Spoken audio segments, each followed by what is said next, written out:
Hello viewers, back with you today, the focus being something that's on the minds of Americans, possibly the world, and that's the incident that's going on in Syria, one of many, the most catastrophic so far, and whether or not America should actually get involved. There's been a lot of talk about that on news channels and social media, what have you. So I think we need to take a look at it too. First of all, I'd like to start off by saying that this heinous act that was committed by whomever, whether it be dictators or radicals or whoever, it was a terrible, cowardly, senseless thing to do to innocent children, elderly, and citizens of that nation. Certainly I don't condone it, and anyone who's in their right mind wouldn't condone such a horrible and heinous act. Some of the images that were shown on TV were just horrible, and yet they decided to show them. I mean, it's wrong on so many levels. But my point is,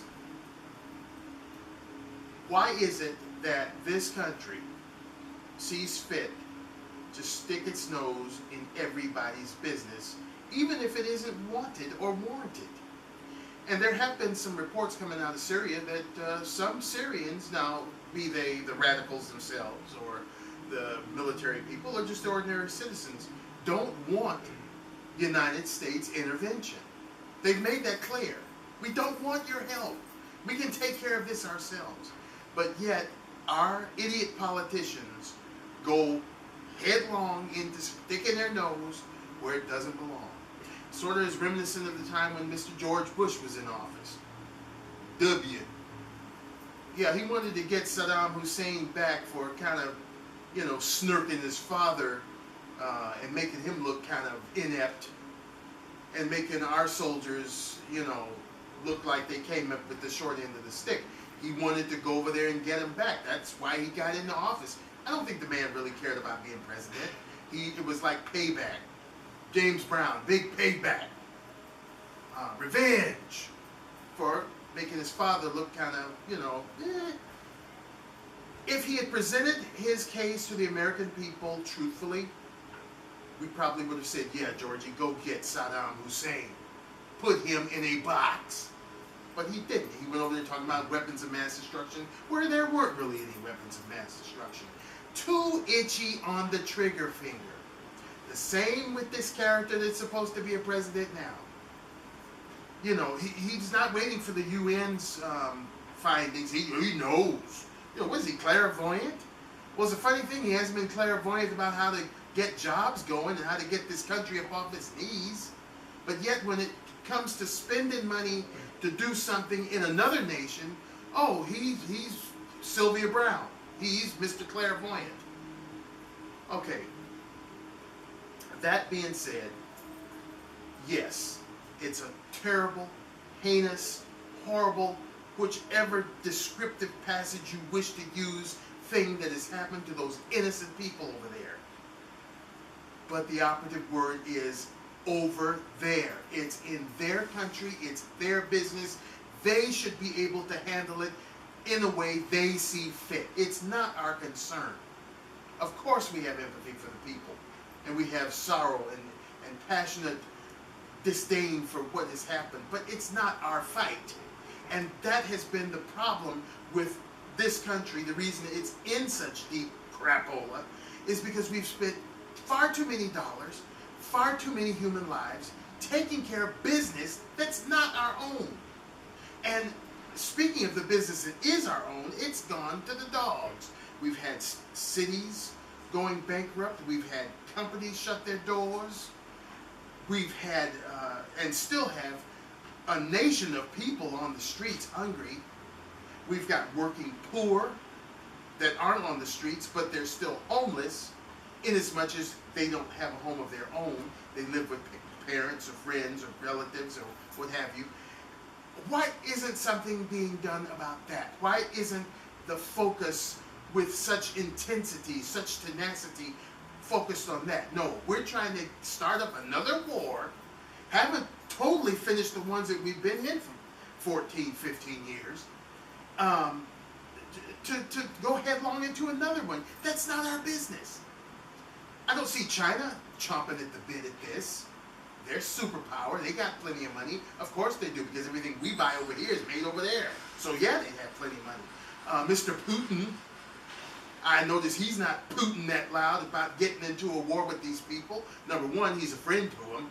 You know, they get his rejects from the army and military and what have you. So he's, you know, kind of rubbing shoulders with them, what have you. So yeah, he doesn't want to go over there and start fighting them. But then he brings up some valid points, even though I never thought I would agree with Putin.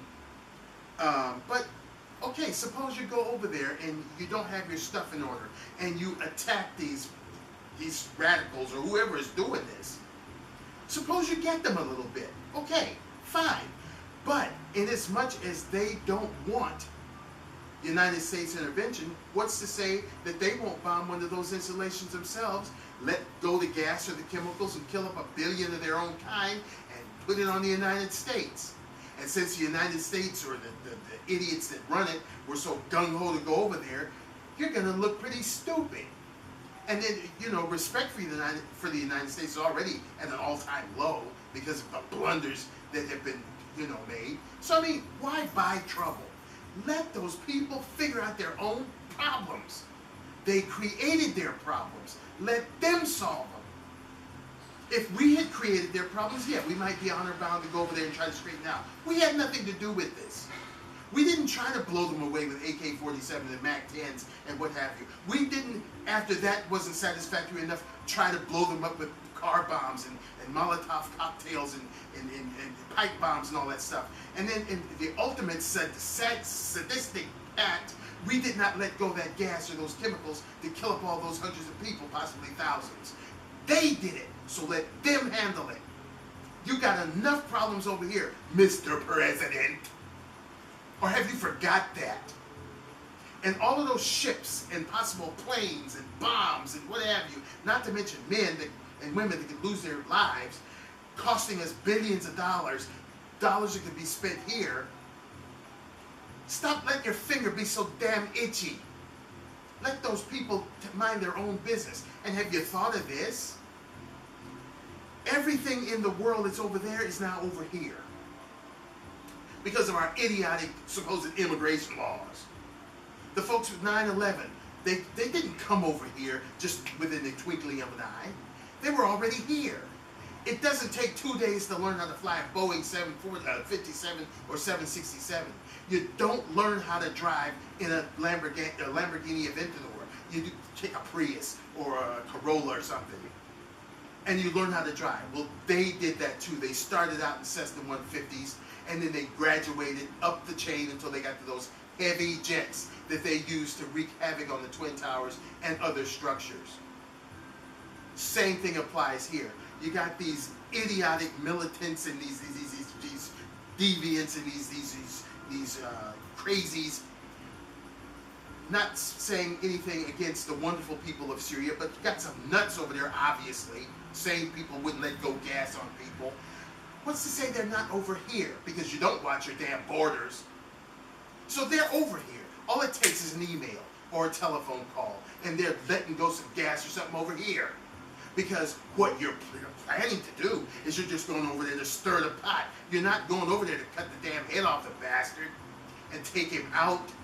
You're going over there to piss him off.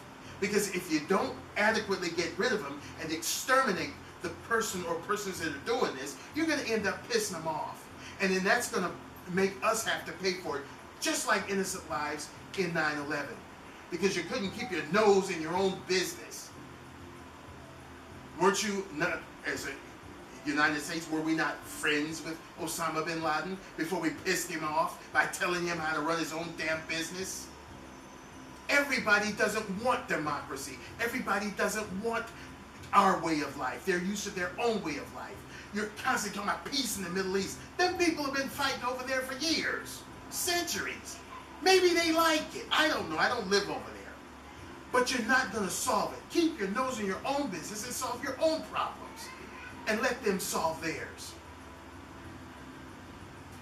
And in closing, if you are going to do this, stop these idiots from the old CIA muckety mucks or FBI, whoever the hell that was on TV just this week talking about, well, yeah, if we go over there, we're going to probably take out their military airports and put holes in the runway so we can take off in the airplanes, and we're going to bomb some of the nuclear facilities. You idiots! If you're going to go and attack somebody, you don't tell them what you're going to do. You take burglars. They're not going to email you or call you and say, hey, we're going to come get your flat screen, your stereo, pal, so you better polish it, have it ready, and wrap up the cables and stuff so we can get out quick. They're not going to tell you a damn thing. They're just going to break in your house on a moment's notice and take your stuff. The element of surprise. Have you ever heard of that? What a dumbass, dumb bunny trick that was. You don't tell people what you're going to do before you do it. In this age of technology, where somebody can fart across town and you can smell it over your TV almost, you're going to tell the people what you're going to do before you do it? Yeah. Anyway, we need to keep our nose in our own business. Yes, we have empathy for the people. We are very sorry it happened. And we hope that they can do something so that it never happens again. But I just don't see the need for the United States, or any other countries for that matter, to get into somebody else's fight. Stop and think. Stop and think before you wreck the rest of what is left of America. Politicians have done this stuff to many nations around the world, and ours are no better. Sad state of affairs, but it's the truth. Thank you for watching, and if I've said anything that might make any sense to you, I'm happy to have done so. Like me on Facebook, Phil Taylor Jones, and I will be back with you again with another video very, very soon. Thank you to all my supporters and fans and friends out there. Have a great one, stay safe, and be careful. Bye-bye.